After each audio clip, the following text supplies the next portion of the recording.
Good morning and welcome to All Things Marcellus with me, Attorney Doug Clark of the Clark Law Firm. I am located at 1563 Main Street in Peckville, and I am here every Sunday from 8 to 9 a.m. on these stations to bring you, the landowner, valuable information that you need regarding natural gas development here in Pennsylvania. At the Clark Law Firm, my focus is solely on landowner, oil and gas right owner representation. I do not, have not, and will not represent oil and gas companies. I represent landowners for such items as gas lease negotiations, gas lease reviews, review of any and all contracts related to natural gas development, many pipeline right-of-way agreements. You've heard me say I've done right-of-way agreements, negotiated with right-of-way agreements with over 50 separate companies across Pennsylvania to give you an idea of what's out there and what type of experience is out there as well. Also, royalty and royalty deduction issues. I'm just going to I'm going to pause for a moment real quick and say, of course, I'm very aware of the AG had a recent filing in Bradford County, the Attorney General's office, the Demchak settlement, which I am involved in as counsel for interveners, and I made a conscious decision not to get into too much discussion regarding all of that in recent radio shows, as I didn't want to. It's a very tricky subject because whether you participate, whether you opt out, how you handle your situation is a very individual and specific situation for you.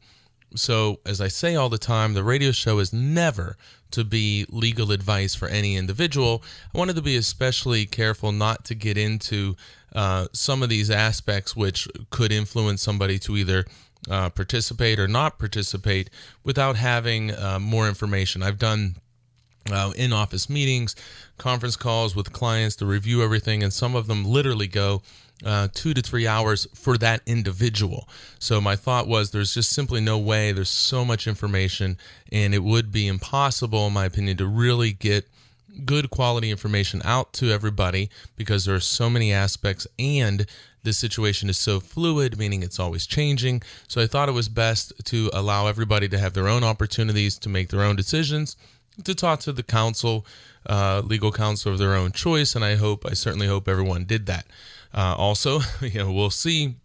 I'm sure I'll be talking about this plenty more in the future, but like I said before, this is very fluid. There are a lot of developments. Things seem to be changing every day, and we try to keep the show fresh for the content, for what's going on at the time. You'll hear me say often, we want to make sure people aren't listening to or relying on stale information. So again, don't want to be saying something today and then next week we're looking at a totally different circumstance. And literally that's how fast things change sometimes, and sometimes even more quickly, where it can change in a matter of a day or within a day actually. So I just want people to know that that was kind of my position on this, and I'm sure that I'll be talking about all of these aspects as we go forward, and there's developments, but I just wanted to update everyone in that regard. I am Attorney Doug Clark. You're listening to All Things Marcellus. I'm here every Sunday from 8 to 9 a.m. Like I said, I do only landowner, oil and gas right owner representation. I've been doing more and more estate planning, gas leases, of course, and amendments and modifications, unitization issues regarding how your property was unitized, whether it was unitized, was it properly unitized, surface use agreements, well pad agreements. I've been working on a few of those recently as well. A company says, hey, we want to put a well pad on your property. It's not just that simple to say, okay, where do I sign? You want to make sure that your lease terms are followed. You want to make sure that you're not missing out on potential compensation for the impact of your property. A lot of people think, oh, well, hey, great, well pad on my property. That's wonderful. I'm going to get a bunch of royalties. Believe me, if you speak to landowners who have well pads on their property, not all of them are jumping up and down for joy. Many people are very upset because of the size of the pad, the roadway, the location. Many years ago, landmen talked to people and landowners and said, oh, yeah, it'll be a 5-acre well pad, and when we're done, it'll be less than an acre. It's going to look like a golf green. It's going to be amazing. Well, drive around, look around, talk to somebody that has a well pad. We're not seeing that. So something else. You want to make sure that you're not just rushing into, oh, okay, hey, that's great. Because what happens, I've said this many times, but you got to look at every single agreement that you enter into or any document that you sign. You need to be very careful because for most of these documents, that's a new agreement which will stand alone. So what I mean by that is, so if you have a oil and gas lease, it's going to have those terms, the language in there that's going to dictate how a company may operate under the terms of the oil and gas lease. And say, here's a quick little example. Say your oil and gas lease has very good indemnification language to protect you from liability. So if there were an accident or if there was any type of problem and there was a lawsuit by an individual, whether it was somebody on the property, either who was invited, who was a trespasser, whatever the case may be, and if they file a lawsuit, and then typically lawsuits name every single person they possibly can. So if they file a lawsuit against the company, they're probably going to also include you as a defendant, which seems crazy, but probably will occur. So you'll get a well pad on your property. You end up, there's an accident of some kind. There's a lawsuit, and now you get sued. Well, you say, oh, okay, well, this is very unfortunate. Really, this is a terrible situation. However, I know in our oil and gas lease, we did a good job. We protected ourselves in the event there was ever a lawsuit. And what we did was, in our oil and gas lease, we said, hey, if we're ever sued, gas company, you have to defend us. You have to supply us with an attorney. You have to pay all of our costs and expenses. So if there's ever a problem, company, you're responsible for defending it. And gosh forbid, if there is ever a judgment or an award to the plaintiff, the person who's filed this lawsuit, company, you have to pay for that, not me as the landowner. So you're comfortable. You know you did a good job. You have that in your lease. Bad situation because you're a named defendant in a lawsuit, but good situation because you know at least you're covered. You don't want to ever be in that spot, but you took the necessary precautions. You did what you needed to do to protect yourself so you wouldn't have to spend a bunch of money on attorney fees to defend yourself for something that you feel you had nothing in the world to do with. But then also you never have to worry about if there's some sort of judgment, whether it be $100, $1 million, whatever that number may be, that you would not be responsible for that. However, this is what you have to watch out for. Company comes years later, knocks on the door, says, hey, we want to put a well pad on your property. Many people's initial inclination is, oh, well, that's great. That's great. I'm going to get royalties. Finally, I'm going to do great. We're going to get a lot of money. This is wonderful. Well, that well pad that's going to be placed on your property, I tell you, virtually every person that I've ever spoken to says, wow, I never thought it was going to be so big. That's the first thing that they always say is, wow, I never thought that they were going to clear so much area, that they were going to use so much area for this well pad and roadway. I've worked on many well pad and roadways that have exceeded 15 and even 20 acres in size. So these things can be, enormous, depending upon how you define enormous, but they can be very, very large. So it's one thing to be aware of. Well, they knock on the door, say, hey, we want to put a well pad on the property. You want to be looking at, okay, well, where are you going to put it? And what ability do I have to have input or possibly control where this well pad is going to be located? Because I want to minimize the impact that this well pad is going to have on my property. I don't want to have a 15-acre well pad out my front window. So what can I do? What rights do I have? So you want to make sure that you're maximizing all of the benefits that you've previously worked on or negotiated in your oil and gas lease. And, even if you didn't negotiate restrictions in your oil and gas lease, there's going to be language in every oil and gas lease that's going to have some impact on the well pad operations, construction and operations. So, okay. Well, what do we want to do then? What we want to do is we want to make sure that if you're ultimately going to sign an agreement that's going to allow a document or agreement that's going to allow a well pad to be on your property, and look, in many cases, you're not going to have a lot of choice if there is a well pad in your property, but if you're going to sign something, we want to make sure that that document is not going to be giving up any rights that you had in your original oil and gas lease. So my example, if you're approached and they say, hey, we're going to put a well pad in your property, your lease allows it, we can do what we want, here's what we're going to do, here, sign here, you have no choice, your lease allows it. Well, not so fast. You need to look at your lease, but you need to understand that by signing a new document, there's a very strong chance that that agreement is going to trump, supersede, prevail over your original gas lease. So if your original gas lease had restrictive language, or if your original gas lease, in my example, had a very nice indemnification provision, you need to make sure that the well pad agreement, a surface use agreement, also has that same protection. Because what can happen is the company can go and install the well pad not under the oil and gas lease. They could install the well pad under this separate agreement that you're entering into. This separate, we'll call it a surface use agreement typically. So you're agreeing to allow the use of the surface of the property. Well, now, if you sign a surface use agreement that says, okay, under this agreement, company, you can construct a well pad. Hopefully you have some limitations in there, but you enter into this agreement.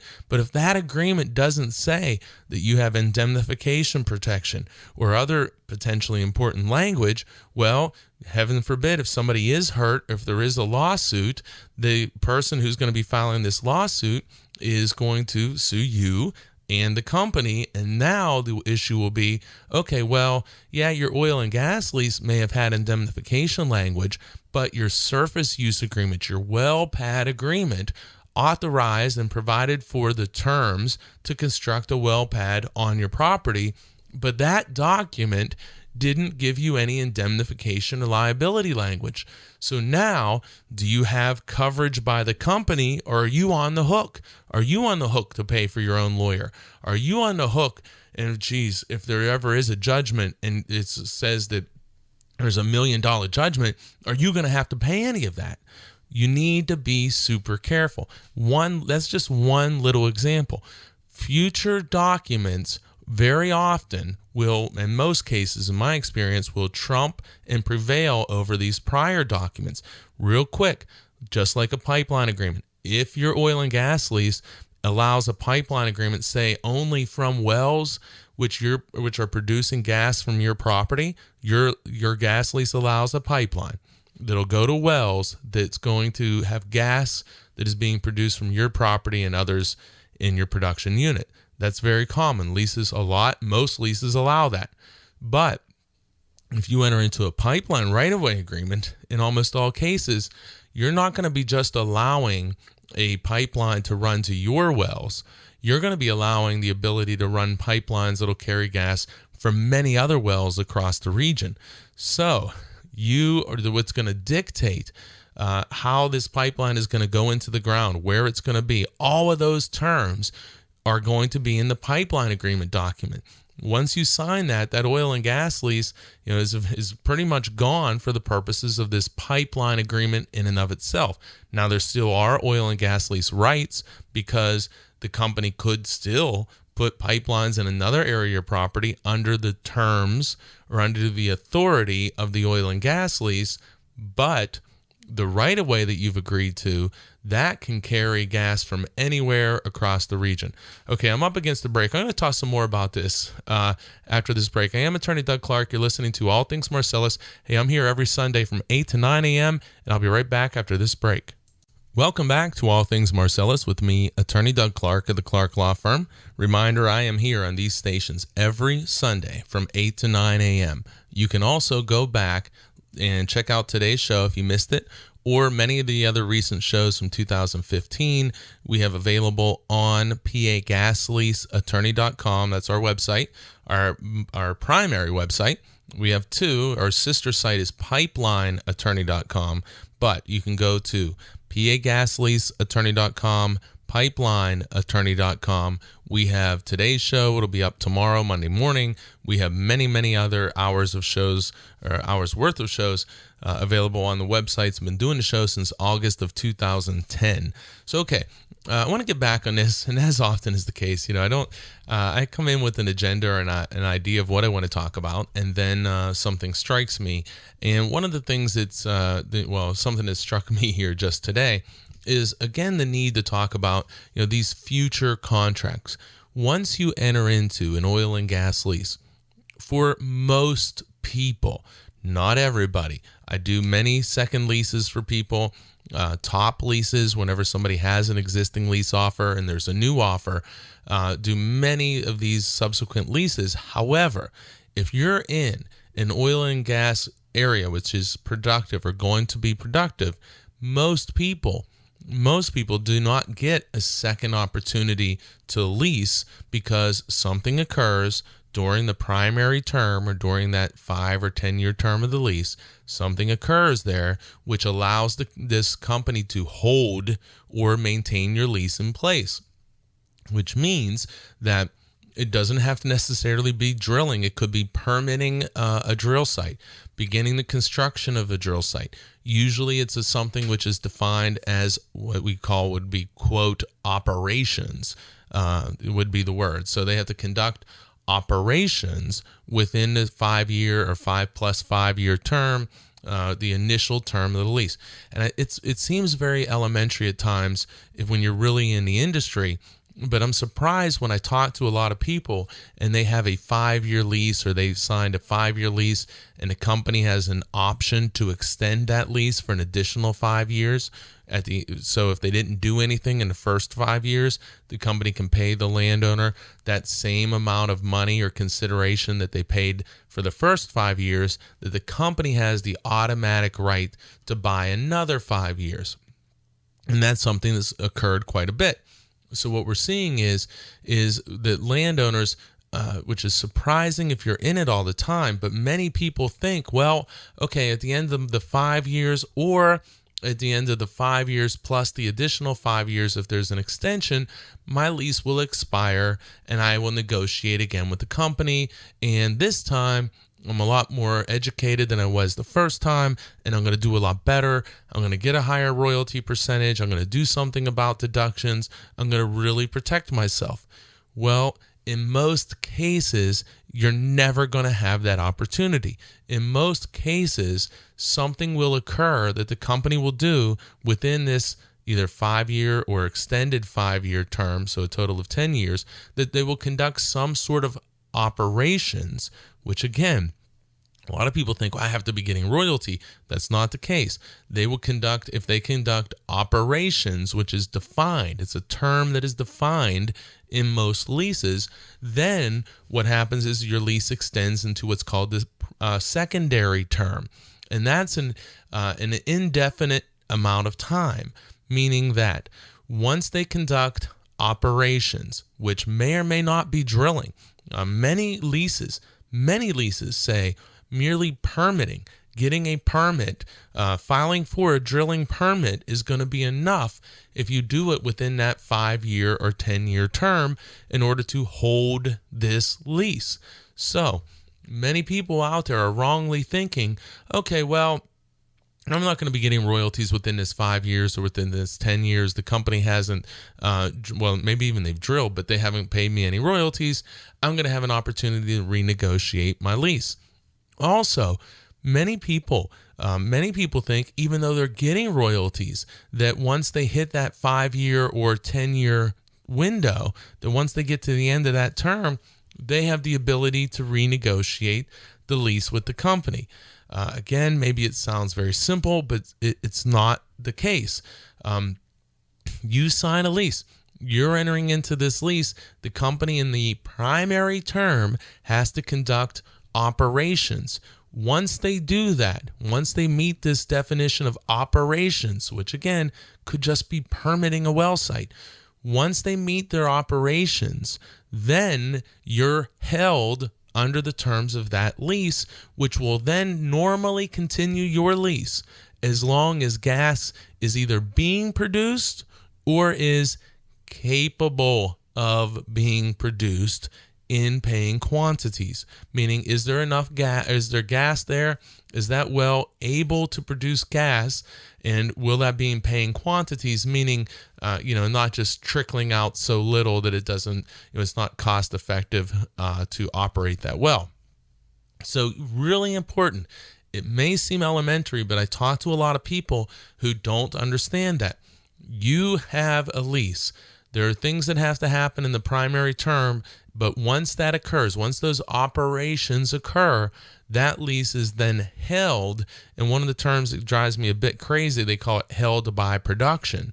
Well, many people aren't held by production. Production seems, okay, I'm getting royalties, gas is being produced. You can be held, ask many people in Tioga County, but many other places, because there's a well drilled and it's capped and it's shut in and there's no pipelines connected to it and it's just sitting there. You're not receiving royalties. You're not seeing anything, but you're having a lease that's still in effect. And you say, well, geez, I didn't realize that would happen. That goes back to, we need to make sure that when you're signing any document, that you understand what you're signing, that you understand what may occur, and that you understand how long this agreement is going to last for. Again, may seem fundamental, but this is very important that you know these things. And we're just talking about gas leasing. This applies to pipelines, surface use agreements, meter site agreements, you name it. This applies to everything. I am Attorney Doug Clark. You're listening to All Things Marcellus here every Sunday from 8 to 9 a.m. And we're talking about, we're going to go back to these future documents where you sign a gas lease. And many people think, okay, I signed a gas lease, that's the end of things. Well, as many people know, after you sign a gas lease, there's a strong chance, especially depending on the size of your acreage, that you may get a knock on your door by the landman saying, hey, we want to put a pipeline on the property. We want to put a well site on the property. We want to do this. We want to do that, whatever the case may be. And they have a contract in hand.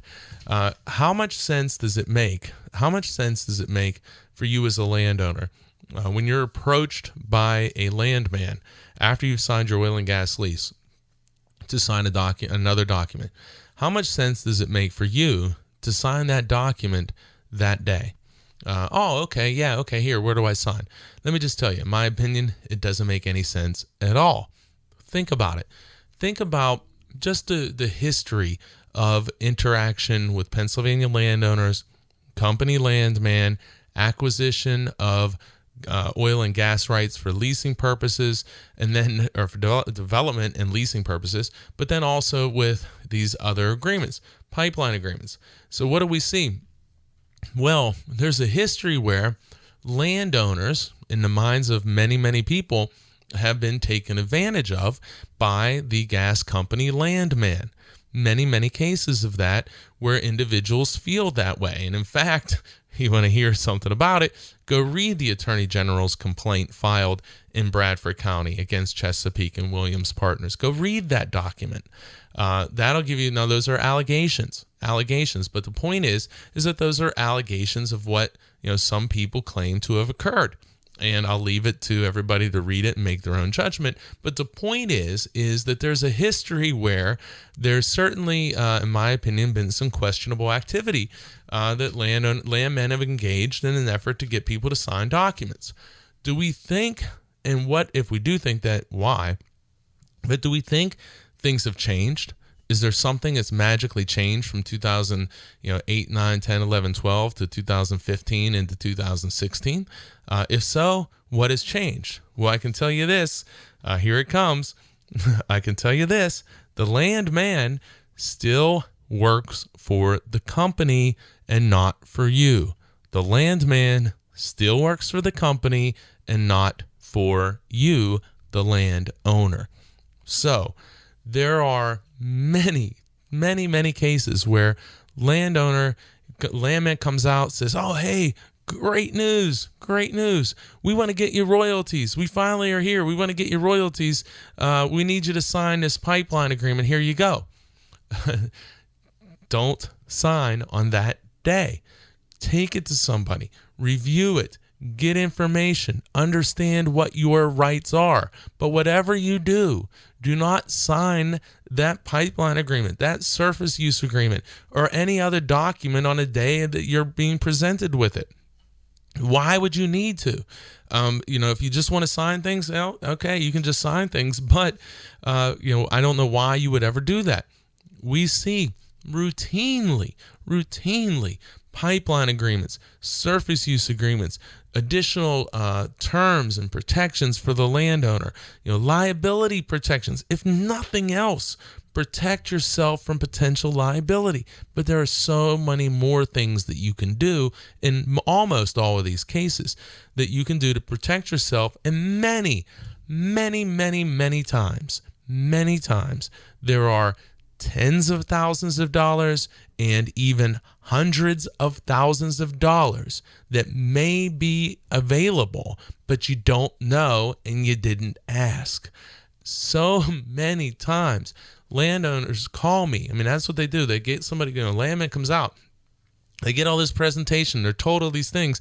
They call me. We have a discussion. And the landowner's like, wow, I'm really glad we did this because we were just going to sign the way it was. And we, in many cases, or in almost all cases, able to increase and make the document better as far as the language. But in many other cases, it's a combination of better language, more money. Better language, more money. And in the worst scenario, and when I say worst scenario, this rarely ever happens. The worst thing that happens when a landowner calls me is that we can't make the agreement better, which is almost never. We can't get more money, which can occur sometimes. Usually we can identify pretty quickly what we can do and what we can't do.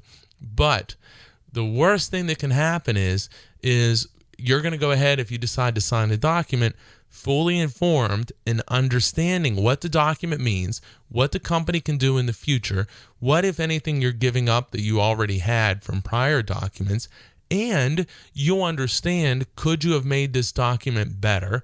How could you have made it better? And if you couldn't make it better, why could you not make it better? And also, you'll know that, hey, I found out that I'm not leaving money on the table here. I've got some good advice. I understand this. And so now I am comfortable either, and it may be to either sign or not sign. But the worst scenario in the world is you understand everything in the document. You understand what may or may not occur in the future. And you understand that, hey, this is not a circumstance where I had leverage to make the terms better, or I had leverage to make or to get more compensation. That's the worst thing that can happen. And if that happens, you're only talking about, as far as legal work, typically an hour or two of time. So you can go to bed at night knowing that you got the best document in your type of situation, that you didn't leave money on the table, that you've put yourself in a position that you're comfortable, that you know everything, and you're going to go ahead and sign or not. That's the worst thing. And again, if that's the case, because there's not a lot of work that needs to be done other than a review and consult, you as the landowner haven't spent a lot of money, haven't spent much money at all. If there is a lot that can be done, if you can significantly increase compensation, well, yeah, that may require some more legal work. However, that's the result and the return in almost all of these cases is so substantially greater than whatever those costs and fees were. So, you don't get some big legal fee if the attorney can't do anything to make it much better. What happens then is you get all the information, you know what you're signing, you know what you're doing, you understand why you may not have the leverage or maybe why you do, and then you make an informed decision, and it doesn't take very long. So please, whether it's me or somebody else, please, when you're presented with a document, take it to somebody who understands it, who knows it, not your neighbor, not the guy down the street. This isn't a commercial for lawyers, but I see it way too many times. Take it to somebody, get at minimum a review and consultation. I do these all the time. We do them by telephone. I have clients, like I say, all in the western part of the state, Texas, Alaska, all over the country we've done these. So, you can send in the documents. We do it. I don't want to make it a commercial for me, but what I do want to say is, please, people are getting burned and they're not getting their rights and they're afraid to call. always feel free to call. I am Attorney Doug Clark. You're listening to All Things Marcellus. You can call me 570-307-0702. Go check out pagasleaseattorney.com, pipelineattorney.com. Here every Sunday from 8 to 9 a.m. with this radio show, All Things Marcellus. And I'm going to be back right after this break. Welcome back to All Things Marcellus with me, Attorney Doug Clark of the Clark Law Firm. Again, check out pagasleaseattorney.com, pipelineattorney.com. Whether you need information, whether you're looking for representation, go check out the websites, pagasleaseattorney.com, pipelineattorney.com, telling you a lot of great landowner information available on the sites for the discussions that we're talking about here today, but many, many other topics, as well as many radio shows from the past year we have archived and available with indexes, so you can kind of zoom into what you're interested in. I'm going to wrap this up. I want to just say, talking about secondary documents, meaning after you sign the gas lease, the gas or pipeline company may come to you again and ask you to sign additional documentation. You need to be very careful when you're asked to do this, because there are rights that your oil and gas lease will give the gas company, which they can then assign or transfer to pipeline companies. But very, very often, those rights are limited, and you need to understand what those limitations are. And the landman who works for the gas or pipeline company is not being paid to explain and advocate for you as to what rights you have and what rights you don't have. Their job is to work for the company. And just real quick, I'm going to tell a real quick story here. Just this past week, I had a client who I represented back in 2012, and we did a pipeline agreement. And that pipeline agreement gave the company 2 years in which to what's called exercise the option and say, yes, we're going to take this agreement and we're going to use it. So what happens is, in this case, the landowner received about $2,000 or $3,000 up front for signing the agreement. That pipeline agreement gave the company gave them 2 years to decide they're going to use this pipeline agreement and start construction on this landowner's property. The company didn't do it. So the landowner got their $2,000 or $3,000, got to keep that, more than covered their legal expenses, and they didn't get this second aspect. The company didn't use it, so they didn't get this second bigger payment. Well, what happens now? Company landman comes back to the landowner. Company landman says, oh, hey, we didn't use that other agreement, but we want to do a new agreement with you, and we'll give you the same terms and conditions that we gave you last time. In other words, so you're not going to need to go see your lawyer again. You don't need to have these expenses. We'll give you these same terms and conditions. Oh, and by the way, we're paying some more money today than what we used to. Well, why is that? Because people quit signing at what those lower rates were. Hint, hint, Tioga County. People wouldn't sign at these very low rates, so the price of the pipeline right-of-ways increased and went up. So what happens? Okay, landowner, it's been 3 years. We didn't do anything in the first 2 years, so that agreement has expired.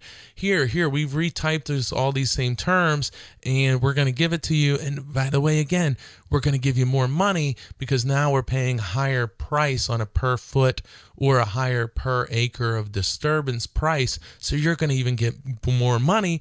And since we're using the same agreement, there's no reason to see an attorney. You won't have to get any expenses there. This is a great deal for you. Well, thankfully, my old client listened to the advice that I gave them and said, look, at any time you're asked to sign something, reach out to us. Email it to me, get it to me, fax it, whatever you got to do. Get it to my office. I'll look at it and I'll explain to you, maybe you need some help with this, or, hey, no big deal. We'll have some sort of initial idea of what needs to be done, if anything. I am not in the business of generating work that doesn't need to be done. So, landowner sends this. Well, pulled out the old 2012 documents, look at this, and not rocket science. Yeah, all these terms and conditions, all these headings and the addendum and these additional terms, well, they're all there. They're all there, but there's a few changes. One of the most significant changes was that the first agreement only allowed for the construction of one single pipeline within the easement area. The second agreement doesn't have that limit of one pipeline. It allows for two pipelines that can be installed at different times once this agreement is entered into. So, if you were offered, we'll make this really simple. Say you're offered $20 per foot, and your pipeline agreement only allows for one pipeline. Well, if you were offered, or the company comes back and they want to put a second pipeline in, and let's say that offer was for $50,000 would be your combined compensation. Okay, $20 a foot. You know what? Let's have fun. Let's be more reasonable. Let's say that it's a $30 per foot pipeline offer, which is going to pay you a $50,000 payment if the company installs the pipeline. Well, in that case then, so what do we have is you sign that agreement, and if the company installs the one pipeline, you're going to get $50,000. Well, if the company comes back to you in the years in the future and says, hey, we have room in this easement, we'd like to install a second pipeline. Well, you can expect that virtually in all cases, the company will probably look to offer you the same exact money that they offered you before. So another $50,000. That's fairly routine and standard. So if you signed an agreement with one pipeline only, well, now, and for $50,000, the company's saying, hey, we'll put a second one in. We want to give you, we'll give you another $50,000. But you may say, you know what, I don't want to have all my property dug up again. I went through this the first time, wasn't crazy the way it was reclaimed, how the seeding came back, wasn't the greatest experience in the world. I just really don't want to do it. $50,000 is a lot of money. That's great. But I really don't want to go through that again with my property. I got to pay taxes on the money. Maybe I'm getting royalties. I'm in a different position now. Just, really not interested in it, but thank you. Well, company says, well, we really would like to do this. How about if we give you, let's say $100,000? And the landowner says, $100,000. Well, that makes it more interesting. Yeah, it wasn't crazy about everything, but $100,000 is a lot of money, and that's much more inviting to me. That I'm willing to go through this process again at $100,000. So landowner says, okay, you know what? Let's go ahead. Let's do the deal. So landowner signs. Now what do we have? Landowner received $50,000 for the first pipeline, $100,000 for the second pipeline, and now, of course, got received in total $150,000 for two pipelines. Well, let's go back to this other case where I was saying the landowner signs an agreement, the company didn't work in time, didn't exercise the option, that agreement terminates, company comes back and says, here's a new agreement. We're going to give you a little more money because the market has changed. We're offering some more money. They're, of course, going to upsell that money. And we're going to give you all the same terms, but doesn't point out that, by the way, this new agreement allows for two pipelines, and the original agreement only allowed for one, which, if it allows for two pipelines under the same agreement, if it doesn't say anything about future compensation, well, now, back to my example, say that instead of $50,000, the new agreement's going to pay you $60,000. So it's the same area, the same thing you agreed to the first time, but now you're going to get $60,000 instead of $50 because the market went up. Okay, well, yeah, that sounds good. Landowner signs it, doesn't realize that now the company has the rights to put in two pipelines instead of one. So company puts one in, gives you $60,000. 10 years later, in this example, knock on the door. Hey, we're going to put a second pipeline in. Whoa, no. We only had one pipeline. You're only allowed to do one. Well, yeah, the company was only allowed to do one pipeline in the first agreement that you signed, but that agreement expired. The second agreement that you signed, which the company landman said, oh, yeah, we're going to give you the same terms, didn't explain to you. The landman who works for the company didn't explain to you that The new pipeline agreement allows for additional second line. Sometimes it may allow for unlimited number of lines. Whatever you can put in the easement, you can put in there. So now this landowner, they got more than what they got the first time. The first offer, first agreement was only $50,000. The second time they come, they say, "Oh yeah, we've increased the price. We're going to give you $60,000." But they don't tell you. They tell you the good stuff. "Oh yeah, we're going to give you some more money." Don't tell you the bad stuff. "Oh yeah, there's additional lines, one or more." In this case, we'll say one line that's allowed to be installed under the agreement. So now, play that scenario out. Landowner got an extra $10,000, said, "Oh, okay, yeah, that's good. I get the same agreement. I don't have to go to a lawyer. Everything is good." And turns out, though, that they get 2 pipelines installed and a total of $60,000. The other landowner from the same example but earlier, who signs and understands, "Oh, okay, I only had one line before. I'm limiting this to one line." Well, that landowner who only had one line, if you recall my example, first time they received $50,000, but since the company didn't have the automatic right to install a second line, well, the landowner who didn't really want a second line, the company bumped their offer all the way up to $100,000 for just the second line. That landowner who had limited the company to one line now ultimately did agree to 2 lines, but received $50,000 for the first line, $100,000 for the second. So that landowner received $150,000 and ended up with 2 pipelines in the easement they agreed to. Landowner 2, who didn't understand that there was a change in this new document that allowed for a second line, instead of getting $50,000 up front for the first line, they got $60,000, but they didn't get anything in this example for the second line. So that landowner now has 2 lines on their property for $60,000, where the other person who had limited the pipelines, limited the number of pipelines to only 1, well, they ended up agreeing to 2 lines also, but instead of mere $60,000, they received $150,000. Moral is, landman who works for the company didn't tell the landowner, didn't explain what these differences were, and that in this example ended up costing landowner $90,000. Again, an example, illustration of how this works, just an example, but something everybody needs to be aware of. I am Attorney Doug Clark. You're listening to All Things Marcellus here every Sunday from 8 to 9, and I'm going to be right back. I'm going to be right back after this break.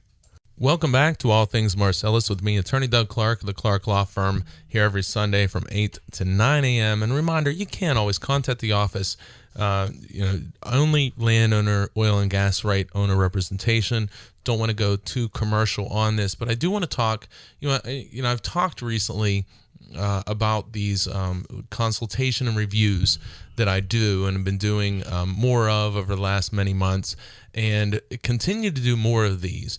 And I'll tell you, one of the things I've done recently is a few of these consultation and reviews as only an example.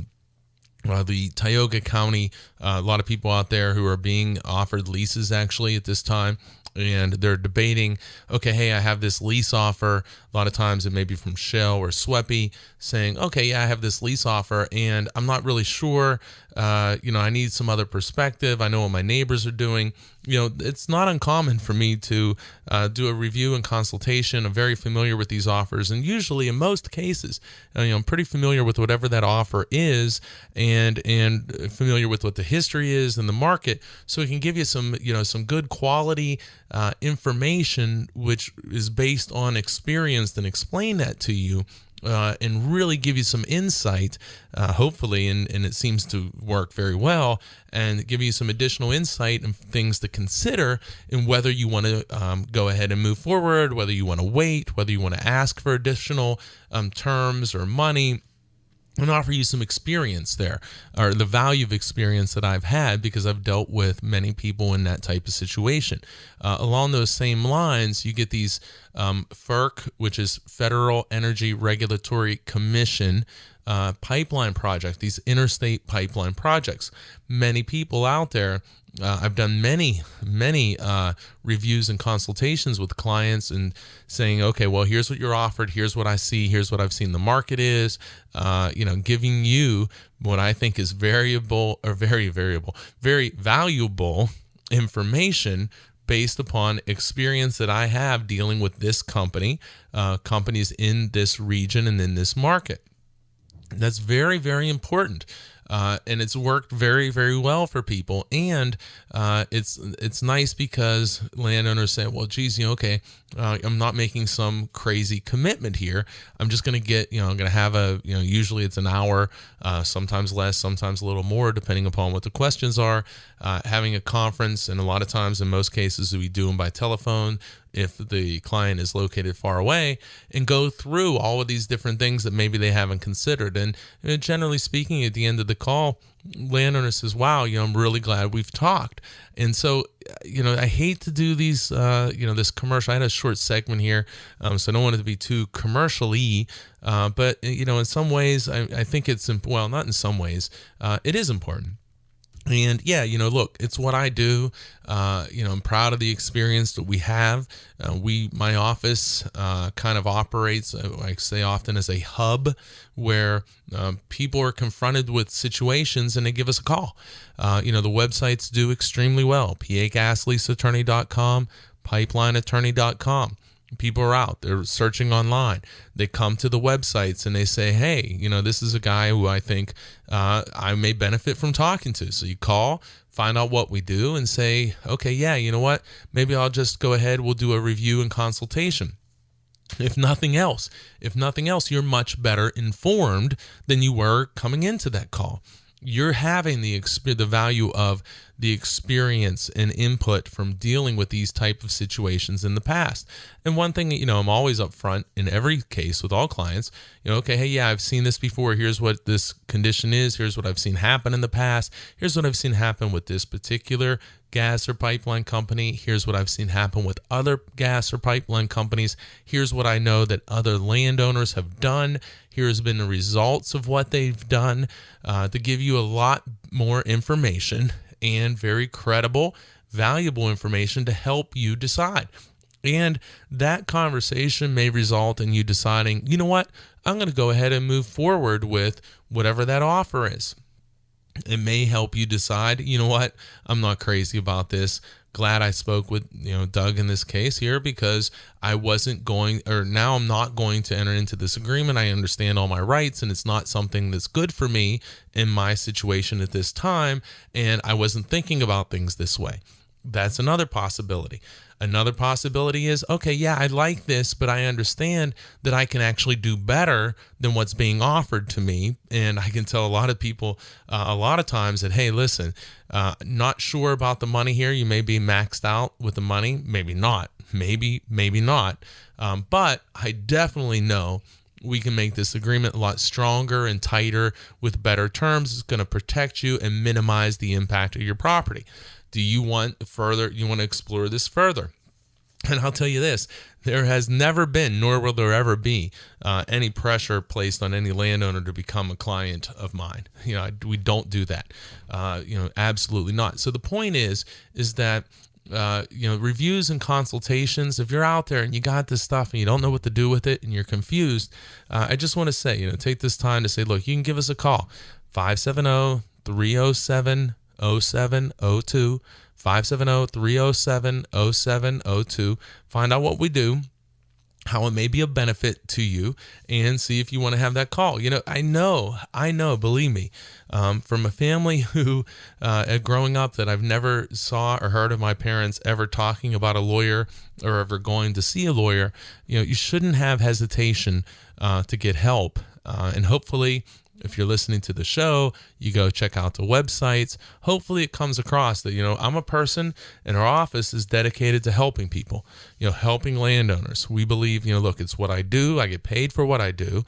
But at the same time, my belief is I want to offer the best possible service, advice, and representation to my clients.